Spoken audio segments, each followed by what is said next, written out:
তারপরে স্বননিদ্রা বলছে যে কুকুর যেমন ঘুমায়, সব পশু দিয়ে উদাহরণ দেওয়া হচ্ছে, দেখুন সবসময় অ্যালার্ট থাকে, অ্যালার্ট মানে সজাগ। যদি কিছু শিক্ষা লাভ করতে হয় ঘুমিয়ে থাকলে হবে না, সজাগ থাকতে হবে। কুকুর যখন বিশ্রাম করে একটু শব্দ হলেই যেতে হবে।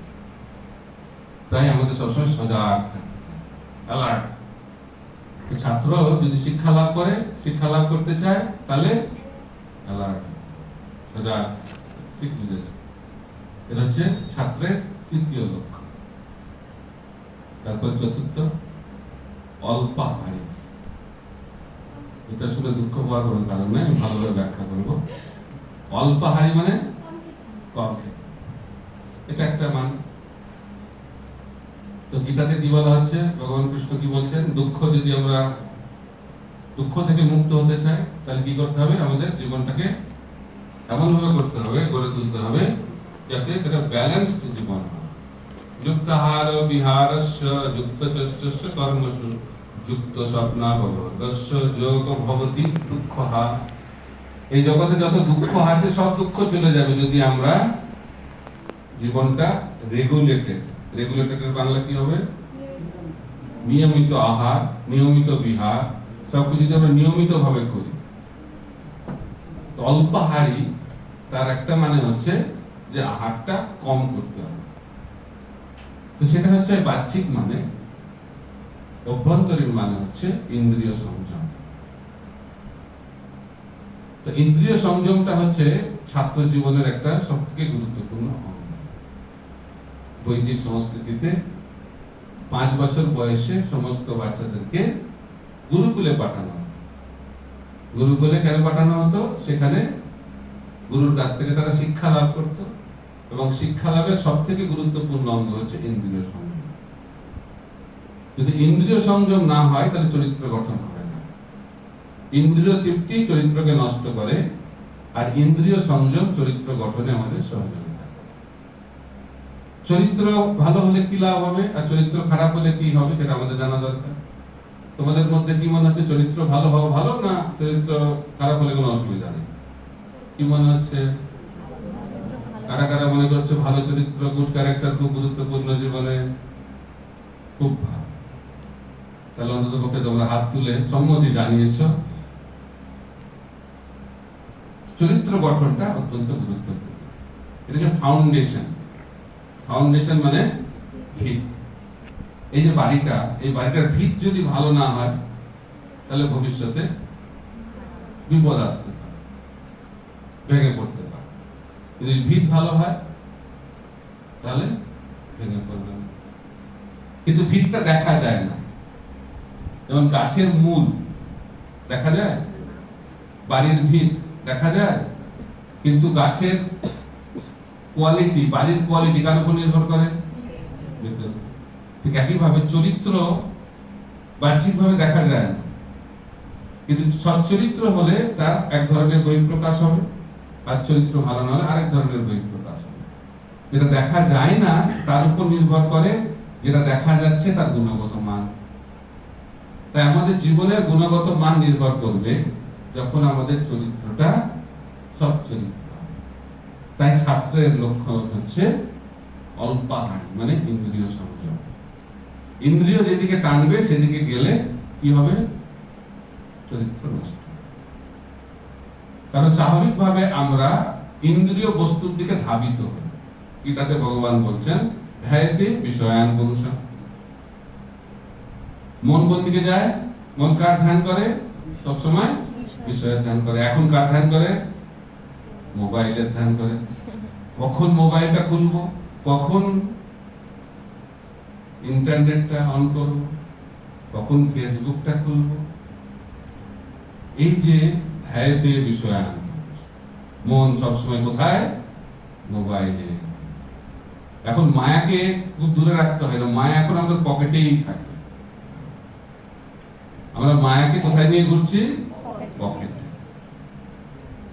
তো আগেকার দিনে মায়ার সঙ্গে যুক্ত হতে গেলে চেষ্টা করতে হবে, এখন চেষ্টার কোনো প্রয়োজন নেই, সঙ্গে সঙ্গেই আমরা নিয়ে ঘুরে বেড়াচ্ছি মায়াকে। তো সেই কারণে মন স্বাভাবিকভাবে বিষয়ের প্রতি ধাবিত হয়। ধাবিত বিষয়ান্তর। এখন সেই মনকে আমরা কি করে বিষয় থেকে সরাবো? এটা হচ্ছে শিক্ষা। ইন্দ্রিয় তৃপ্তি করার জন্য শিক্ষার প্রয়োজন নেই। স্বাভাবিকভাবে আহার নিদ্রা বৈমৈথুন আমাদের মধ্যে রয়েছে। তার জন্য ট্রেনিং এর প্রয়োজন হয় না, তার জন্য কোনো শিক্ষার প্রয়োজন হয় না। পশু সমাজেও এই চারটে জিনিস রয়েছে, তাদের এই সমস্ত করার জন্য কোনো স্কুল কলেজ ইউনিভার্সিটিতে যেতে হয় না। স্কুল কলেজ ইউনিভার্সিটিতে কেন যেতে হয়? তার উদ্দেশ্য হচ্ছে কি করে ইন্দ্রিয় সংযম করতে হয়। বুঝে যাচ্ছে? কেমন প্রশ্ন হতে পারে, ইন্দ্রিয় সংযম হলে কি লাভ, আর ইন্দ্রিয় সংযম না করলে কি ক্ষতি? ভগবান নিজেই বলে দিচ্ছেন। ভগবান বলছে যদি ইন্দ্রিয় সংযম না হয় তাহলে কি গতি হবে? ধ্যায়তে বিষয়ান পুংস সঙ্গাস্তে সুপজায়তে সঙ্গাৎ সংজায়তে কাম কামাৎ প্রথবিজায়তে প্রদাত ভবতি সম্মোহ সম্মোহাৎ সুতি বিভ্রম সুতি ভংসাৎ বুদ্ধিনাশাৎ প্রণশ্যতি। তো দিবে কি হবে? প্রণশ্যতি, বিনাশ হবে। বিনাশ মানে আর পরবর্তী জীবনে মানুষের শরীর আমরা পাবো না। নিম্ন জনিতে চলে যাও, ডিমোশন হয়ে যাবে, নিচে চলে যাও, ক্লাস 2 থেকে ক্লাস 1 এ চলে যাও। কারা কারা চায় এটা? অনেক হয়তো চাইতেও পারে, কিন্তু সাধারণ ভাবে সব যারা ক্লাস 7 এ আছে তারা কোথায় যেতে চাইবে? প্রমোশন চায়। কিন্তু যদি আমরা বিষয়ের ধ্যান করি তাহলে কি হবে? কোন দিকে যাব আমরা? কোন দিকে যাব? নিচের দিকে যাব। শান্ত হও ছেলেরা, শান্ত। এখন প্রমাণ করছে যে মনটা এদিক ওদিক হয়ে গেছে। কতক্ষণ হলো? আধ ঘন্টা, আর মনটা মানছে না। যেটা বললাম না, বেশিক্ষণ বলা যাবে না, মনটা অশান্ত হয়ে যাচ্ছে। কখন শেষ হবে ভাবছে। এখন মন যদি বিষয়ের দিকে ধাবিত হয় তাহলে আমাদের কি হবে? নিচের দিকে আমরা যাব। আর ভগবান বলছে যদি মনটা নিয়ন্ত্রিত হয়ে যায় তাহলে কি গতি হবে? ভগবান বলছেন অন্তকালে চ মামেব স্মরণ মুক্তা কলে বরং জপ্রয়াতি সমদ্ভাবম জাতি নস্তত্ব অসংশয়। যদি আমরা কৃষ্ণ চিন্তা করতে করতে দেহটা ত্যাগ করি তাহলে বলছে আমরা উপরে চলে যাও। তো তোমরা তো হাত তুলে বলে উপরে যেতে চাও, প্রমোশন। তো প্রমোশন করতে গেলে ইন্দ্রিয় সংযম। যখন একটা প্লেন উপর দিকে যাবে তার আগে কি হয়? সবকিছু নিয়ন্ত্রণ করে রাখতে, সবকিছু রেগুলেটেড, সবকিছু ঠিকঠাক আছে কিনা, তারপরেই টেক অফ হবে। যদি সবকিছু নিয়ন্ত্রিত না থাকে টেক অফ, উপরে যেতে পারবো না, নিচে চলে যাবো, অ্যাক্সিডেন্ট। তাই অনিয়ন্ত্রিত মানে যে ড্রাইভার অনিয়ন্ত্রিত ভাবে গাড়ি চালায় কি হবে? অ্যাক্সিডেন্ট হবে, তাই না? আর কারা অ্যাক্সিডেন্ট করে? যাদের মনটা অনিয়ন্ত্রিত, মন দিয়ে গাড়ি চালায় না, অনিয়ন্ত্রিত। আর রাস্তাতেও সব অনিয়ন্ত্রিত যদি থাকে তাহলে অ্যাক্সিডেন্ট। তাই ডিসিপ্লিন লাইফ হলে সবকিছু সুন্দর হবে, সুখময় হবে। আর অনিয়ন্ত্রিত মানে অ্যাক্সিডেন্ট হবে, দুঃখ হবে। তো তোমরা কি দুঃখ চাও না আনন্দ চাও? হ্যাঁ, ছাত্ররা কি চাও? আনন্দ। কারা কারা আনন্দ চাও? তো হাত তোলো তো। তো 3 ধরনের ছাত্র আছে। অল্পাহারি চলছে তো যেন আলোচনা করছি। 3 ধরনের ছাত্র। এক ধরনের ছাত্র, প্রথম ক্যাটাগরির ছাত্র, তারা খুব আনন্দিত। কেন? তারা নিয়মিতভাবে স্কুলে যায়, নিয়মিতভাবে সবকিছু পড়াশোনা করে, হোমওয়ার্ক সব ঠিক ঠিক টাইমে করে ফেলে, বারবার রিভিশন করে, পরীক্ষার আগে নিশ্চিন্ত কখন পরীক্ষা হবে। কারণ কোনো চিন্তা নেই, কারণ বারবার পড়াশোনা করে প্রস্তুত। স্টুডেন্ট সংখ্যাটা কম কিন্তু রয়েছে। আমার বাবা বলতো কে ভালো স্টুডেন্ট বোঝা যাবে পরীক্ষার আগের দিন সে কি করছে। পরীক্ষার আগের দিন যদি সে শান্তিতে থাকছে তার মানে বুঝতে হবে ভালো ছাত্র। আর না হলে সারা বছর পড়েনি, পরীক্ষার আগে টেনশন, এই চ্যাপ্টার পড়ে নি, এই বইটা পড়ে নি, খুব চিন্তা। এটা প্রথম ক্যাটাগরি, যারা খুব পড়াশোনা করে খুব আনন্দে থাকে। আরেকটা ক্যাটাগরি আছে, তারা আরো আনন্দে থাকে, কোনদিন স্কুলে যায়, পরীক্ষা তো দূরের কথা, বইয়ে কি আছে তাই জানেন। কারো ভগবানের বিশ্বাস থাকুক বা না থাকুক, তাদের পূর্ণ বিশ্বাস ভগবান আমাকে বাস করাতে পারবে। চিন্তা করে কি লাভ? আনন্দে থাক, খুব আনন্দে থাক। কিন্তু সমস্যাটা কাদের? যারা সব ক্লাসে যায়নি, কিছু কিছু ক্লাসে গিয়েছে, অল্প অল্প পড়েছে, পরীক্ষার আগে টেনছে। তো সেই কারণে আনন্দ পেতে গেলে কি করতে হবে? ডিসিপ্লিন লাইফ লিড করতে হবে, আর নাহলে তমগুণে যেতে হবে, কিচ্ছু করতে হবে না, তাহলে আনন্দে থাকা যাবে। তমগুণে আনন্দ, নাহলে শুদ্ধ সত্যে আনন্দ বলা যায়। বাকি যারা মধ্যে, তাদের কি অবস্থা? কষ্টে ভুগছে তারা। তো সেই কারণে আমাদেরকে ডিসিপ্লিন লাইফ আমাদেরকে লিড করতে হবে। তোমরা রাজি আছো নাকি? নাকি শুনে ভালো লাগছে নাকি? ডিসিপ্লিন বললেই মাথা খারাপ হয়ে যাচ্ছে। ডিসিপ্লিনটা কেন দরকার? কারণ তারা ভাবছে যে আনন্দ মানে ডিসিপ্লিনটাকে যদি ভেঙে দেওয়া যায় তাহলেই আনন্দ। এই জন্য আজকালকার দিনের ছেলেরা তারা ভাবছে যেটা করতে বলবে তার উল্টোটা করবে, তাতেই আনন্দ, তাই না? এটা খাবি না, ওটাই খাবি, এটা করবি না, ওটাই করতে হবে, কারণ ওটাতেই আনন্দ। সেই কারণে যারা বুদ্ধিমান পিতা মাতা, তারা যেটা চায় তার উল্টোটা বলে। না না, স্কুলে যেতে হবে না, নাম যাবো, এরকম হবে কি? এরকম হয় উল্টোটা, যেটা বলবে বড়রা তার উল্টোটা করার প্রবণতা রয়েছে। কারণ এটা হচ্ছে আমাদের স্বাধীন ইচ্ছার অপপ্রয়োগ। তো বাবা মা আমাদের ভালোর জন্য বলে না খারাপের জন্য বলে? কিন্তু সেটা শুনতে ভালো লাগে না কেন? কারণ আমাদের উচ্চতর উদ্দেশ্য নয় জীবনে। যেটা ভালো লাগে সেটা ভালো হয় না, আর যেটা ভালো লাগে না সেটা আমাদের জীবনে ভালো হয়। যেমন পড়তে ভালো লাগে না, কিন্তু পড়লে ভালো হয়। আর যদি পড়াশোনা না করা হয়, সেটা ভালো লাগে, অর্থাৎ পড়াশোনা করতে ভালো লাগে না, সেটাই ভালো লাগে, তাহলে কি হবে? ভবিষ্যতে ভালো হবে? তো যেটা ভালো লাগে না সেটা করতে পারাটাই হচ্ছে রেগুলেটেড জীবনের অল্পাহার। অর্থাৎ ইন্দ্রিয় যেদিকে টানছে, মন যেদিকে টানছে, সেটা থেকে দূরে থাকতে হবে। আর যেটা বারণ করা হচ্ছে, অভিভাবকেরা, শিক্ষকেরা এরা বারণ করছে, সেটাকে মেনে নিতে, তাহলে জীবনটা ভালো। ঠিক আছে, এটা হলো অল্পাহার। তারপরে 5 নম্বরটা কি? গৃহত্যাগ। এটা আবার কি বাবা? বাড়ি ছেড়ে চলো, এটা মনে হয় অনেকে আনন্দই পাবে মনে হচ্ছে। গৃহত্যাগ, তো গৃহত্যাগই মানে একটা হচ্ছে গৃহকে ত্যাগ করা। কারণ গুরুকুলে যেতে হতো, 5 বছর বয়সে সবাইকে বাড়ি ছেড়ে পড়াশোনা করতে যেতে হতো। কোথায়? গুরুকুলে। এই জন্য বলে গৃহত্যাগী। কারণ বাড়িতে থাকলে বাবা মার আদরে পড়াশোনাটার তো মন বসে না, আরামে থাকলে পড়াশোনা।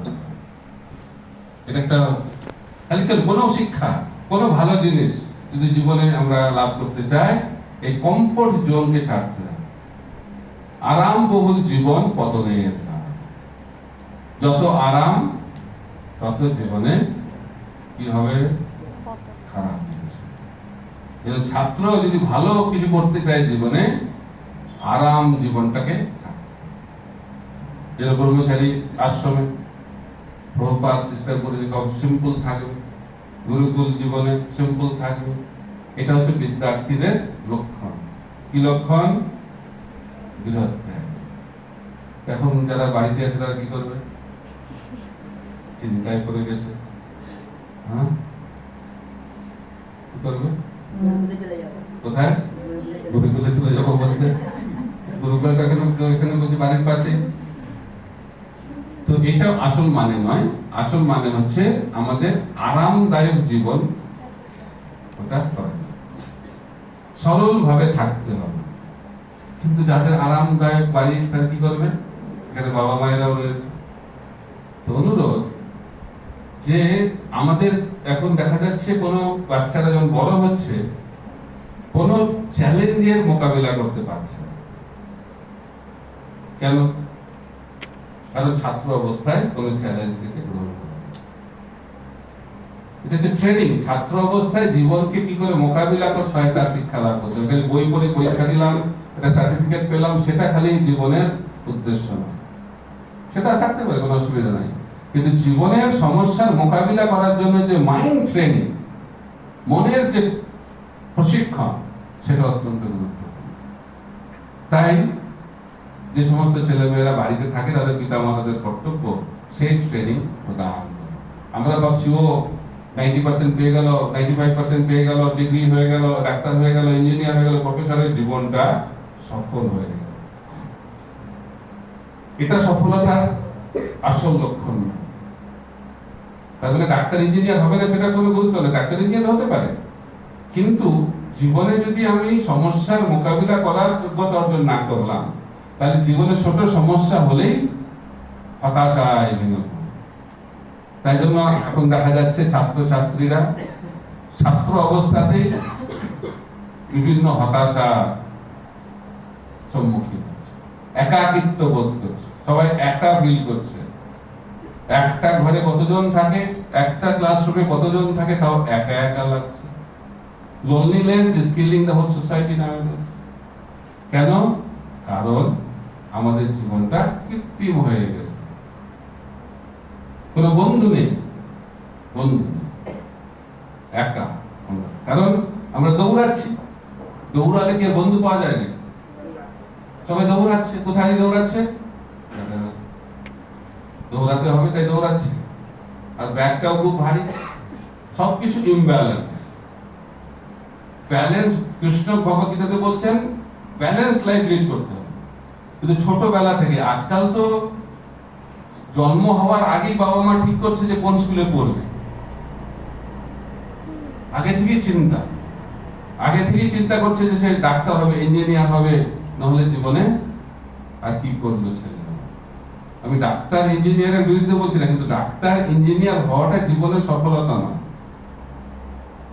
আসল সফলতাটা কি সেটা আমাদেরকে বুঝতে হবে।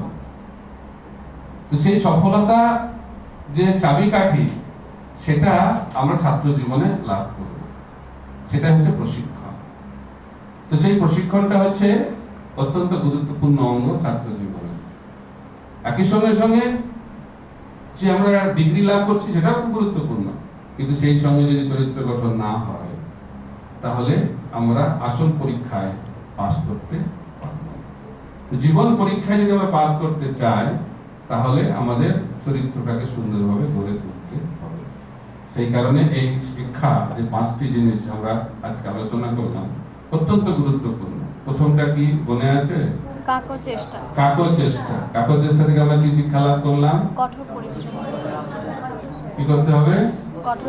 কষ্ট করতে হবে, চেষ্টা করতে হবে। 2 নম্বর জ্ঞান, মানে লক্ষ্যে স্থির থাকতে হবে। তার আগে লক্ষ্যটা জানতে হবে, জীবনের লক্ষ্য, সেই লক্ষ্যে স্থির থাকতে হবে।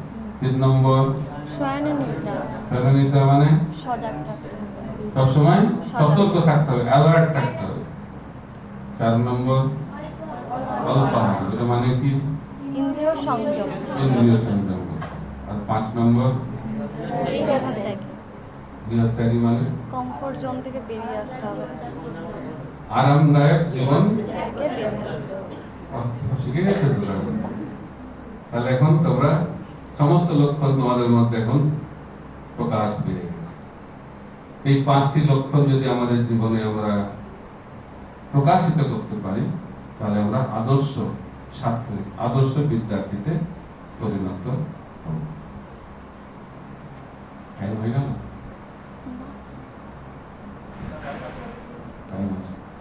আমার টপিক তো শেষ হয়ে গেল।